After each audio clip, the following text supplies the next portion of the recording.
ജമാഅത്ത് ഇസ്ലാമിയുടെ കാര്യം ചോദിച്ചു. ധാരാ ചോദിക്കുന്നേ? കേരളത്തിലെ ഇടതുപക്ഷം PDP ആയിട്ട് കൂട്ടുകൂടിയ ആൾക്കാരല്ലേ?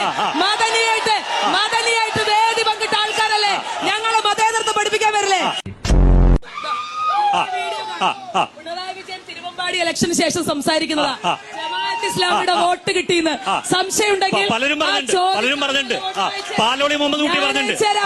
ഞാൻ അയച്ചുതരാം. പിണറായി വിജയൻ ജമാഅത്തിന്റെ വോട്ട് കിട്ടിയെന്ന് പറയുന്ന വീഡിയോ ആണ് തിരുവമ്പാടി ഇലക്ഷൻ കഴിഞ്ഞിട്ട് പറയുന്നതാ.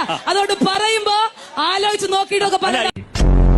അവിടുന്ന് മുഖ്യമന്ത്രിയുടെ സമ്മേളനം കഴിഞ്ഞ് ഇത് CPM-ന്റെ സമ്മേളനം എന്ന് വിചാരിക്കല്ലേ?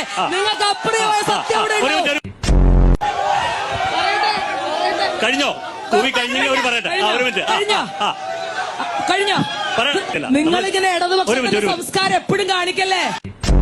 സ്വരാജ് വമ്പിച്ച ഭൂരിപക്ഷത്തോടുകൂടി കേരള നിയമസഭയിൽ MLA ആയി സത്യപ്രതിജ്ഞ ചെയ്തിരിക്കും. എത്ര ഭൂരിപക്ഷം കിട്ടുമെന്ന് പറയാം? 25,000-ന് മുകളിൽ. അല്ല, വോട്ട് എണ്ണുന്നത് വരെ സ്വരാജ് ജയിക്കും. വോട്ട് എണ്ണി കഴിഞ്ഞാൽ ആര്യാടൻ ഷൗക്കത്ത് ജയിക്കും. അത്രേ ഉള്ളൂ. സഖാവ് മുഖ്യമന്ത്രി ഈ 3 ദിവസങ്ങളിൽ ഈ മണ്ഡലങ്ങളിൽ പര്യടനം നടത്തുമ്പോൾ ഈ കണ്ട ജനങ്ങൾ ഭൂരിപക്ഷം ജനങ്ങളും LDF-നെ പിന്തുണക്കുന്ന വോട്ടർമാരാണ്. ആ വോട്ടുകൾ എണ്ണിക്കഴിഞ്ഞാൽ ഇതേപോലെ തൃക്കാക്കരയിലും പുതുപ്പള്ളിയിലും പാലക്കാടും വന്നിരുന്നു. കൂടുതൽ സ്ഥലത്തേക്ക് വരട്ടെ.